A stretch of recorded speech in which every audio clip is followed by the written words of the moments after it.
Hello दोस्तों, कैसे हैं आप सब लोग? यदि आप इस बार नीट 2026 का पेपर देने वाले हैं, तो इस बार आपकी फिजिक्स की स्ट्रेटजी क्या होनी चाहिए, इसको मैं इस वीडियो में बताने वाला हूँ। तो इस वीडियो में मैं बताऊँगा कि फिजिक्स आप कैसे पढ़ें ताकि आप 180, 170 मार्क्स, 150 से ऊपर आप मार्क्स स्कोर कर सकें। इस बार का जो नीट 2025 का फिजिक्स आया था, बिल्कुल इस बार का फिजिक्स डिफ़िकल्ट था, जो कि किसी ने पढ़ाया नहीं था।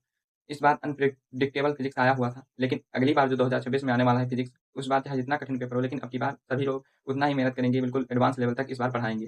तो इस बार 2025 में जो हुआ, इसमें लगभग जिनके क्वेश्चन लगभग 30 प्लस नहीं थे या 20 प्लस नहीं थे, तो उनका इस बार सिलेक्शन हो जाएगा। लेकिन नीट 2026 की बात करें, तो उसमें सभी लोग उसी लेवल के पढ़ाएँगे भी, एडवांस लेवल के क्वेश्चन थे, तो एडवांस लेवल के क्वेश्चन पढ़ाएँगे भी, तो उसी प्रकार के मार्क्स भी उसमें आप बढ़ जाएँगे। बिल्कुल 2026 में जो पेपर हुआ आएगा, इस लेवल का अगर आएगा, तो उसमें लगभग जिनका 34 या 35 प्लस रहेगा, क्वेश्चन करेंगे, उन्हीं का उस बार सिलेक्शन होगा।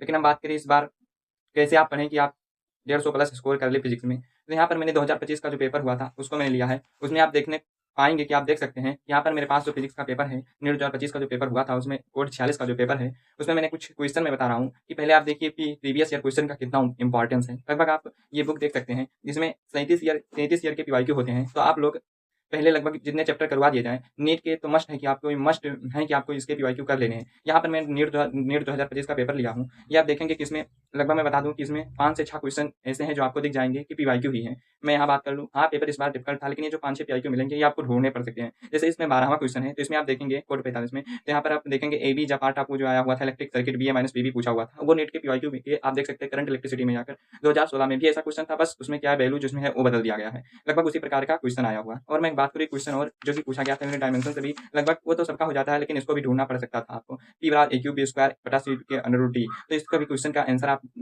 बिल्कुल पीवाईक्यू में पा जाएँगे। इस भी क्वेश्चन को तो लगभग 5 से 6 क्वेश्चन इस प्रकार आते हैं कि आपको क्वेश्चन पीवाईक्यू में मिल जाए, लेकिन इनको ढूँढना पड़ता है। ऐसे बात करें क्वेश्चन बिल्कुल सिमिलर लैंग्वेज के साथ भी पूछा गया है, जो कि नीट 1991 में आ चुका है question. A pipe open at the both end at the fundamental frequency f in air the pipe is now dipped vertically in a water drum half of its length the fundamental frequency of their column is now equal to. तो ये भी question PYQ आ चुका है। तो लगभग बात करें ऐसे क्वेश्चन जिस 4 से 5 क्वेश्चन 5 से 6 क्वेश्चन ऐसे होंगे जो आपके पीवाईक्यू में हर साल चाहे पेपर जितना भी डिफिकल्ट हो, वो हर साल आएँगे। तो लगभग लैंग्वेज के साथ भी मिल सकते हैं या वैल्यू चेंज कर दिया जाएगा, वो मिल सकते हैं। तो लगभग 5 से 6 क्वेश्चन आप कर सकते हैं। इस बार के पेपर जिन्होंने 25 प्लस या 20 प्लस किया होगा, उनका इस बार सिलेक्शन हो जाएगा। तो ऐसे ही हम बात करें इस बार पेपर चाहे आगे जितने भी साल होने हैं 26-27 या होंगे, उसमें भी आप देखेंगे लगभग 5 से 6 क्वेश्चन पीवाईक्यू मस्ट है। तो आपको इस बात से अंदाज लग गया होगा कि पीवाईक्यू आपको मस्ट करना ही ज़रूरी है। आप लगभग कितने ईयर के पीवाईक्यू 1988 से लेकर 2025 तक कर डालिए, बिल्कुल आपका अच्छा पेपर बिल्कुल वहाँ से हम बात करें तो 5 से 6 क्वेश्चन अच्छे से फँस जाएँगे। बिल्कुल लैंग्वेज के साथ और वैल्यू के साथ भी फँस सकते हैं या वैल्यू चेंज कर दिया जाएगा। अब आपको कैसे पढ़ना है फिजिक्स, तो यहाँ पर देखिए आप पहले चाहे पेपर ईज़ी हो या टफ होना ये डिसाइड नहीं करता कि आपका सिलेक्शन होगा कि नहीं होगा। क्योंकि आप पेपर टफ आया होगा तो बिल्कुल अगर आप अच्छे से छाँट लेंगे क्वेश्चन, जैसे फिजिक्स की बात करें इस बार टफ था, तो जिन्होंने 14 प्लस क्वेश्चन या 20 प्लस क्वेश्चन किया होगा तो उस बार इनका सिलेक्शन हो जाएगा। ऐसे बात करें तो पहले आपको क्या-क्या करना है, तो पहले आपको भैया आप सिलेबस की इधर-उधर मत जाइए। सिलेबस में आपको क्या करना पड़ेगा, 11-12 का फिजिक्स दोनों कर लेना है। दूसरा स्टडी मटेरियल आप किसी मॉड्यूल या किसी पीडब्ल्यू मॉड्यूल या एलन या आकाश किसी भी मॉड्यूल का यूज़ कर सकते हैं। तीसरा टेस्ट दीजिए, टेस्ट का एनालिसिस करिए। चौथा मल्टीपल रिवीजन करिए। पाँचवाँ जेईई मेंस के क्वेश्चन या एडवांस के कुछ क्वेश्चन आपको अब इस बार से करने पड़ सकते हैं। और छठवां देखिए पहले पहले आप देखिए कि आप जो सर पढ़ा रहे हैं, जैसे अगर आपके पास फैकल्टी अवेलेबल है, बात करें हम कि अगर आपके पास 2 फैकल्टी अवेलेबल है भाई, जैसे 1 फैकल्टी अवेलेबल है, 2 फैकल्टी अवेलेबल है, तो आप बहुत लोग कह रहे हैं कि केवल एक टीचर से पढ़ें, उसी पर ट्रस्ट करिए, बिल्कुल करिए, मैं नहीं कह रहा हूँ कि मत करिए। लेकिन भाई आप 90% 2 टीचर अगर पढ़ा रहे हैं, तो उनके अगर अच्छे से पढ़ा रहे हैं, तो उनके नोट्स भी सिमिलर रहेंगे, देख लेना आप। तो एक टीचर से पढ़िए आप, बिल्कुल 100% उन्हीं के लेक्चर देखिए, उन्हीं के नोट्स करिए, उन्हीं के डीपीपी करिए, लेकिन जो दूसरा टीचर आपको पढ़ा रहा है, तो लगभग उनके क्वेश्चन लैंग्वेज थोड़ा बदल जाएगा, तो आप वहाँ पर पीडीएफ खोलकर देख लीजिएगा तो अच्छा रहेगा। तो बिल्कुल एक टीचर से पढ़िए, बिल्कुल अच्छे से पढ़िए, लेक्चर देखिए उनका, लेकिन अगर दूसरे टीचर अगर पढ़ा रहे हैं, तो आप उनका नोट्स देख सकते हैं, नोट्स यूज़ उनका कर सकते हैं, पीडीएफ खोलकर उनके नोट्स को देख सकते हैं। आपके लिए अच्छा रहेगा जितना आप क्वेश्चन प्रैक्टिस करेंगे। तो पहला आपको क्या करना है, लेक्चर करना है। दूसरा आप उनके नोट्स करिए, बार-बार करिए। नोट्स जेईई मेन के क्वेश्चन जिसमें हो, ऐसे नोट्स हों जिसमें जेईई मेंस या एडवांस लेवल के पीवाईक्यू हों या ऑल नीट के पीवाईक्यू हों, आप खुद करिए नीट के पीवाईक्यू। फिर उसके बाद आपको डीपीपी डेली प्रैक्टिस प्रॉब्लम करना है। फिर इसके बाद रिवीजन जो आपको क्लास में करा दिया गया है, लगभग उनका रिवीजन करना है आपको। किससे? आप एक रफ कॉपी लीजिए, उसमें आप जितने भी फार्मूला पढ़ाए गए हों या जितने भी लगभग 5 बार 5 टाइम आप उस फार्मूले को लिख लीजिए। अब भाई सिंगल फार्मूले से क्वेश्चन नहीं आए हैं इस बार, तो बिल्कुल आपको फार्मूला उसका कॉन्सेप्ट आपको अच्छे से करना पड़ेगा। उस फार्मूले पे लगभग हम बात करें 2 से 3 फार्मूला मिलाकर आपको सवाल करने पड़ेंगे इस बार। उसका रिवीजन रफ करिए, फिर उसके बाद पीवाईक्यू करिए भैया। पीवाईक्यू किसके-किसके करने हैं आपको? नीट के पीवाईक्यू कर लीजिए, जेईई मेन के 2-3 साल के पीवाईक्यू कर लीजिए या एडवांस के कुछ सवाल आप करिए इस बार। उसके बाद आपको टेस्ट देना है। टेस्ट के बाद आपको क्या करना है भाई? टेस्ट के बाद आपको रिवीजन करना है। मल्टीपल मल्टीपल टाइम रिवीजन भैया माँगता है नीट। जितनी बार आप रिवीजन कर लेंगे उतना ही अच्छा रहेगा।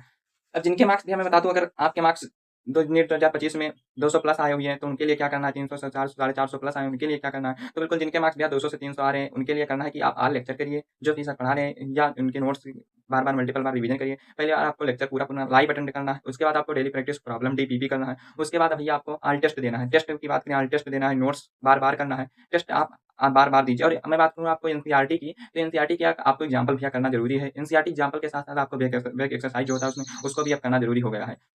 नोट्स करिए, नोट्स के बाद रिवीजन करिए।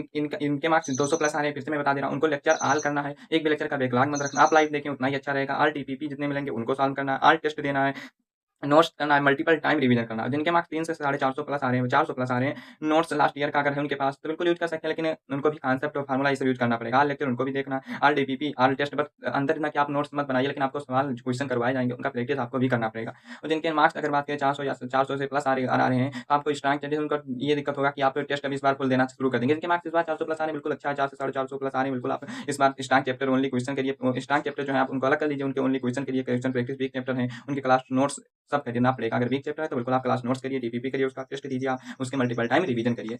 अगर भैया इतना आप कर लेते हैं तो इस बार सिलेक्शन हो जाएगा आपका। यहाँ पर अगर मैं बात करूँ, जैसे इस बार कुछ क्वेश्चन आए हुए थे, लगभग मैं बात करूँ हर साल मैं देख रहा हूँ इससे कि 70% जो क्वेश्चन आते हैं इन्हीं चैप्टर से आते हैं, तो इन पर आप ज़्यादा फोकस कर सकते हैं। जैसे बात करें यहाँ पर एरर काइनेमेटिक्स, इस बार एरर से 3 क्वेश्चन आए थे, काइनेमेटिक्स से 2 क्वेश्चन आए थे, रोटेशन के 3 क्वेश्चन, ग्रेविटेशन के 2 क्वेश्चन, थर्मोडायनेमिक प्लस केटीजी इसके 4 क्वेश्चन, एसएचएम, वेव इनके सबसे 2 क्वेश्चन आए हुए थे। वेव से तो कह रहा हूँ पीवाईक्यू भी आया हुआ था, तो पीवाईक्यू आप मस्ट करके ही जाइएगा। इलेक्ट्रोस्टैटिक की बात करें तो उसमें 2 क्वेश्चन, करंट इलेक्ट्रिसिटी की बात करें तो उसमें 3 क्वेश्चन, और ईएम वेव मैग्नेटिक इनके बात करें तो 3 क्वेश्चन, एसीएम वेव की बात करें 2 क्वेश्चन। ऑप्टिक मत छोड़िएगा, ऑप्टिक वेव ऑप्टिक की बात करें तो इसमें 4 क्वेश्चन, मॉडर्न से 4 क्वेश्चन, सेमीकंडक्टर से 2 क्वेश्चन, लगभग आपके हो जाते हैं 36 क्वेश्चन इस बार। इससे तो लगभग आपको हर चैप्टर कंप्लीट करना है अच्छे से, लेकिन फोकस ज़्यादा इन पर अच्छे से कीजिएगा, तो लगभग आपके 36 क्वेश्चन हो जाते हैं। 70% आपकी सिलेबस ये कवर कर लेता है। तो इतने चैप्टर पर आपको फोकस ज़्यादा करना है। तो बिल्कुल अगर आप अच्छा इतना से कर लेते हैं तो आपका सिलेक्शन 100% इस बार फिजिक्स से अच्छे से हो जाएगा। फिजिक्स में आप 180 बटा 180 या 150 प्लस आप स्कोर कर सकते हैं।